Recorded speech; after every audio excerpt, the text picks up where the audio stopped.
I am the son of Obaidul কাদের।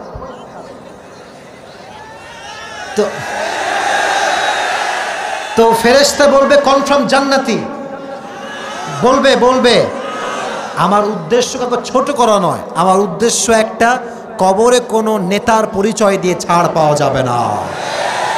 কবরে নেতার পরিচয় চলে না। আল্লাযী খালাকাল মাউতা ওয়াল হায়াতা লিয়াবলুয়াকুম আইয়ুকুম আহসানু আমালা, 29 পারার 1 নম্বর পৃষ্ঠা সূরা মুলকের 2nd নম্বর আয়া। Allah said in this ayah, I have created the life and the death. After the death I will check, do you have the good deeds or not? আল্লাহ বলছেন জীবন আমি দিয়েছি, মরণ আমি আল্লাহ তাআলা দিব, তবে একটা জিনিস চেক করতে চাই, যার কাছে যত ভালো আমল আছে তার জন্য জান্নাতের বাগানটা আমি আল্লাহ তাআলা ততটাই প্রশস্ত করে দিব। কোন সুবহানাল্লাহ। ঝিনাইদহের শৈলকুপের ভাইরা, কবরে যদি বাপের পরিচয় দিয়ে ছাড় পাওয়া যেত, নবীর কলিজার টুকরা মেয়ে ফাতেমা সবার আগে ছাড় পেয়ে যেত। একজন মেয়ের জন্য বাবা মুহাম্মদুর রাসূলুল্লাহ সাল্লাল্লাহু আলাইহি ওয়াসাল্লাম, এর চাইতে বড় পরিচয় কি আর হতে পারে? হাদিস শোনেন, এবার হাদিস শুনে আমার চোখে চোখ রাখেন। যেই দিন ফাতেমা রাদিয়াল্লাহু তাআলা আনহার ইন্তেকালের সময় হয়ে গেল, ঠিক ইন্তেকালের দিনে ফাতেমা রাদিয়াল্লাহু তাআলা আনহা তার ঘরে বসে আছেন।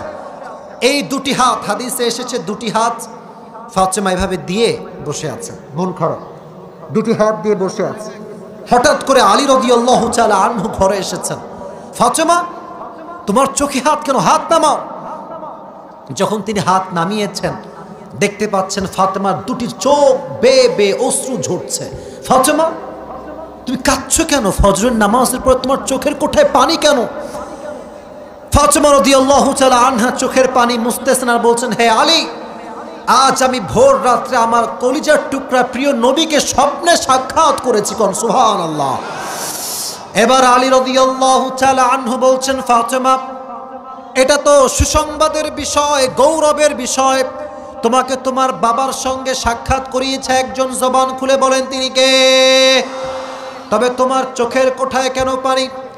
ফাতেমা ডাক দিয়ে বলছে, আমি যখন ঘুমাচ্ছিলাম ভোর রাতে আমি স্বপ্নে দেখলাম বিশাল বড় অন্ধকার রাত, বিশাল বড় মাঠ, আব্বাজান মাঠে ঠিক মাছ বরাবর দাঁড়িয়ে আছে।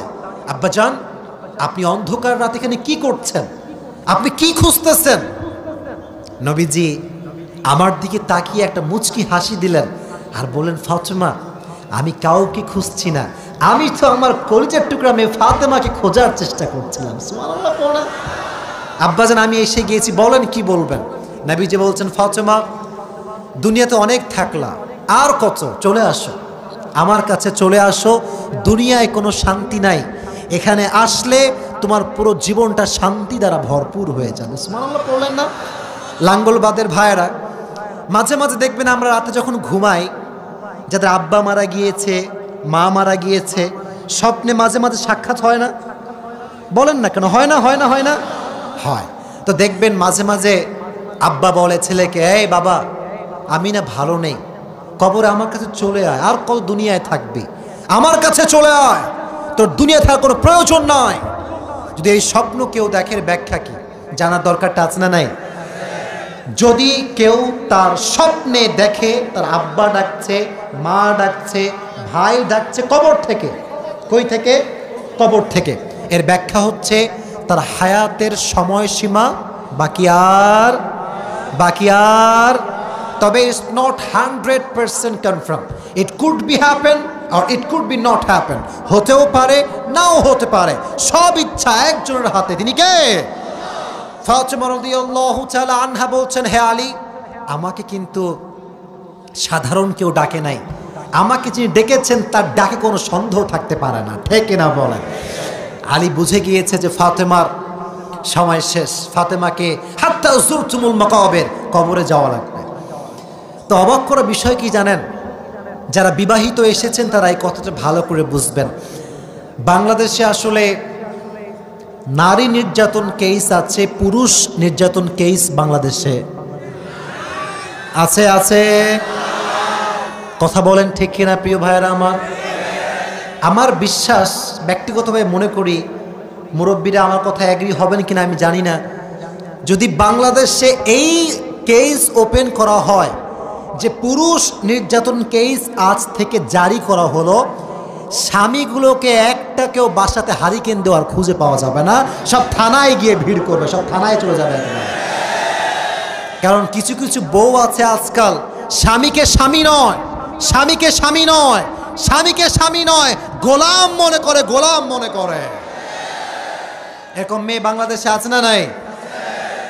ফাতেমার হাদিস শুনেন, মারা যাবেন যখন, মৃত্যুর সময় ঘনিয়ে এসেছে, দুটো হাত কাঁপতেছে জ্বরের যন্ত্রণায়, তবুও রুটি বানাচ্ছেন, তবুও ওই হাত দিয়ে জামা কাপড় খাসতেছেন। আলী রাদিয়াল্লাহু তাআলা আনহু রাগান্বিত, এই ফাতেমা,